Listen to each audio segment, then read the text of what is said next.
tena mpenzi mtazamaji, asante sana kwa kuwa nami na kuniunga mkono kwa hii channel ya The One Man Army TV. Kwa wale ambao kwamba wamesubscribe, asanteni sana, na wale hawajasubscribe naomba subscribe ili YouTube ipate kuwajuza. Penzi mtazamaji, ni miaka miwili tangu mzozo ya vita ambao kwamba inaendelea kule Sudan ya Khartoum. Ni miaka miwili tangu vita hivyo vianze, na bado sasa vita hivyo vinapamba moto. Kuna majemedari wawili ambao kwamba wanang'ang'ania uongozi. Hao majemedari walikuwa, mmoja alikuwa ni rais, mwingine alikuwa ni naibu wake. Hao majemedari walihusika kwa kumwangusha yule Omar Hassan al-Bashir wa hiyo nchi, wakaitoa uongozi wa hiyo nchi. Kisha baadaye wenyewe kwa wenyewe wakaanza kupigana wenyewe kwa wenyewe mnamo miaka 2023 mwezi wa Aprili, miaka miwili iliyopita. Sasa hii tuko mwezi wa Aprili mwaka 2025. Sasa hiyo imetimiza miaka miwili tangu vita hivyo vianze, ama mzozo huo uanze. Grupu ya kikundi ya kwanza amba kwamba inaongozwa na yule aliyekuwa naibu anaitwa Dagalo Hemet, anaongoza kikundi cha Rapid Special Forces, na yule Burhan amba kwamba ndio anaongeza serikali jeshi amba kwamba sasa inaongoza hiyo nchi. Burhan wamekuwa wakizozania uongozi. Vita hivyo vimeweza kuwaua maelfu ya raia wa nchi hiyo. Wanawake wengi wamenajisiwa, na nchi hiyo imeingia katika ufukara na umasikini mkubwa.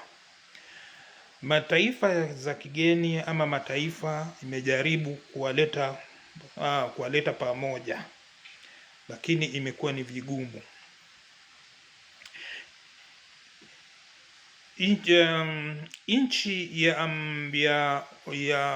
Nchi ya Egypt, yani nchi ya Misri na nchi ya Saudia wanamuunga mkono Burhan ambaye kwamba ni kiongozi wa jeshi ambaye kwamba anaiongoza hiyo nchi, na nchi ya Chad na milki za Kiarabu UAE wanaunga mkono aliyekuwa naibu ama aliyekuwa naibu wa rais wa nchi hiyo ambaye sasa hivi amejitenga na anaendeleza vita dhidi ya Burhan.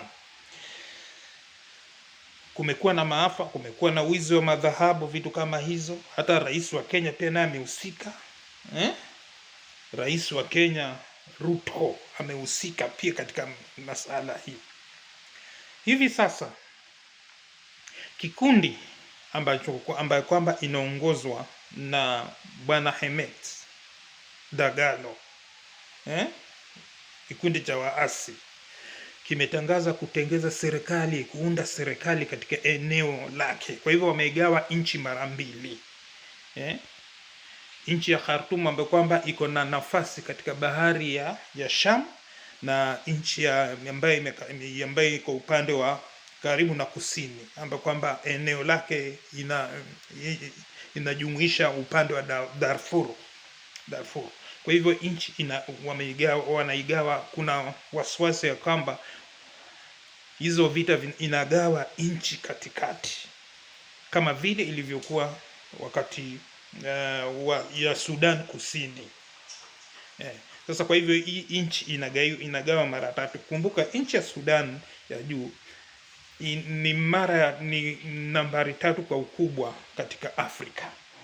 Sasa ikigaiwa hiyo nchi mara nyingine itakuwa sasa Sudan ziko 3 ambazo zimegawanyika zikiwa 3. Kuna hiyo chini ya hawa wa Sudan weusi ambao wengi wao ni Wakristo, ni warefu namna hivyo, weusi, Madinka na Manuel.